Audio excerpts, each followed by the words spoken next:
और चलिए रुक करते एक और बड़ी खबर का। ईरानी संसद के स्पीकर का बयान सामने आ चुका है। मौजूदा हालात में होर्मुज स्ट्रेट नहीं खुलेगा।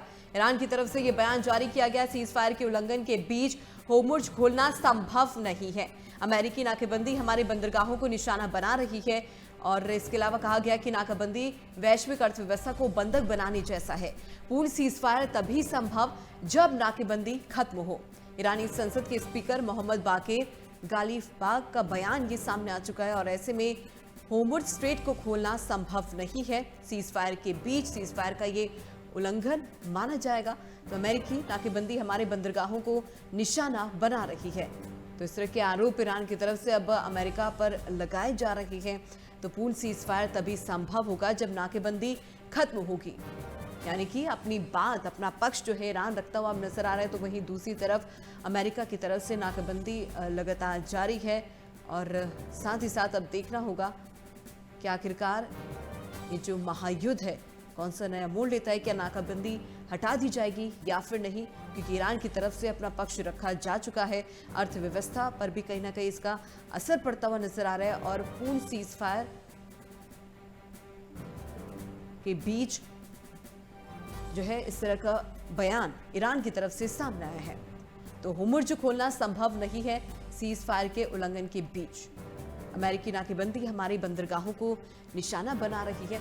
दरअसल दोनों देश जो है अब अपनी अपनी बात पर अड़े हैं, अपनी अपनी मांग को लेकर अड़े हैं। लेकिन देखना होगा कि आखिरकार क्या अमेरिका की तरफ से जो नाकेबंदी है वो हटा दी जाएगी या फिर नहीं, क्योंकि ईरान की तरफ से ये कहा गया है कि होर्मुज खोलना संभव नहीं है सीज फायर के उल्लंघन के बीच।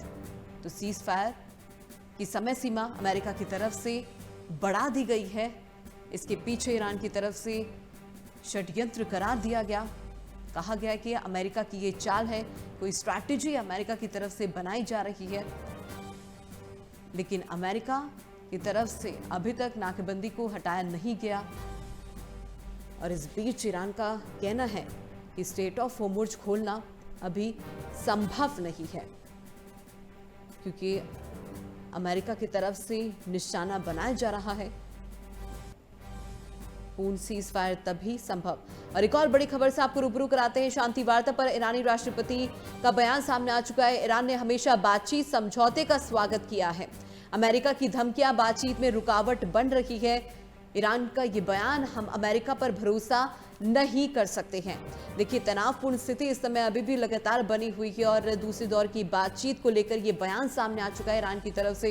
ईरान का हमेशा से यही कहना है कि हम युद्ध नहीं चाहते, वॉर नहीं चाहते, बातचीत जरूर चाहते हैं। लेकिन अमेरिका की तरफ से जिस तरीके से धमकियां दी जा रही हैं वो इस बातचीत में कहीं ना कहीं रुकावट बनती हुई नजर आ रही है। तो मसूद पेजेश्कियान की तरफ से ये बयान सामने आ चुका है। ईरान ने हमेशा बातचीत का साथ दिया, बातचीत का स्वागत किया है और बातचीत के लिए हमेशा तैयार रहेंगे। लेकिन दूसरी तरफ अमेरिका की तरफ से जो लगातार धमकियां दी जा रही हैं उससे हम डरने वाले नहीं हैं। ईरान की तरफ से ये बयान सामने आ चुका है और इसलिए दूसरे दौर की जो बातचीत हो रही है उसमें कहीं ना कहीं रुकावट पैदा हो रही है। लेकिन सवाल ये है कि क्या अब दूसरे दौर की बातचीत होगी या फिर नहीं, क्योंकि दूसरे दौर की बातचीत में जो दोनों देशों के प्रतिनिधि थे वो कहीं ना कहीं आमने सामने बैठकर बातचीत करते थे, जिस तरीके से पूरा शेड्यूल तय हुआ था। लेकिन अब दूसरे दौर की बातचीत को लेकर ही कई सवाल यहाँ पर खड़े हो रहे हैं। क्या बातचीत होगी या फिर नहीं, किस तरीके से होगी, क्या इसका कोई ऑल्टरनेटिव निकाला जाएगा, क्योंकि पाकिस्तान के इस्लामाबाद में ये दूसरी दौर की बातचीत एक बार फिर से होनी थी और लेकिन अब बातचीत को लेकर फिलहाल कोई संकेत नहीं दिख रहा है। लेकिन ईरान की तरफ से ये कहना है कि अब बातचीत के लिए हम पूरी तरीके से तैयार हैं।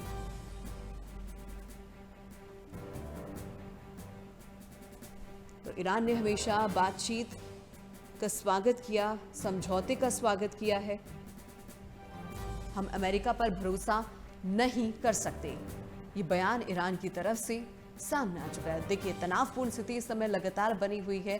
टकरार दोनों देशों के बीच बरकरार है, लेकिन ये तनाव कब खत्म होगा, महायुद्ध कब खत्म होगा, इस पर कहीं ना कहीं सवाल यहाँ पर खड़े हो रहे हैं, क्योंकि दोनों देश जो है अपनी अपनी बात को लेकर अड़े हैं। पहले दौर की अगर बातचीत की बात की जाए तो बेनतीजा रही थी और उसके बाद अमेरिकी उपराष्ट्रपति जेडी वेंस वापस लौट गए थे, लेकिन दूसरी दौर की बातचीत के संकेत अमेरिका की तरफ से दिए गए थे। हालांकि ईरान की तरफ से भी प्रतिनिधिमंडल को हरी झंडी दिखा दी गई थी, लेकिन उसके बाद स्थिति कुछ ऐसी पलटी कि जो उपराष्ट्रपति है अमेरिका के जेडी वेंस, वो नहीं इस्लामाबाद पहुंचे और ऐसे में सीज फायर की समय सीमा अमेरिका की तरफ से बढ़ा दी गई है। तो क्या इसके पीछे कोई षड्यंत्र है, कोई चाल है, ये एक बड़ा सवाल खड़ा हो रहा है। लेकिन आरोप यहां पर ईरान की तरफ से लगाए जा रहे हैं और अब ईरान का एक और बयान ये सामने आया है कि अमेरिका की धमकियों के बीच बातचीत संभव नहीं।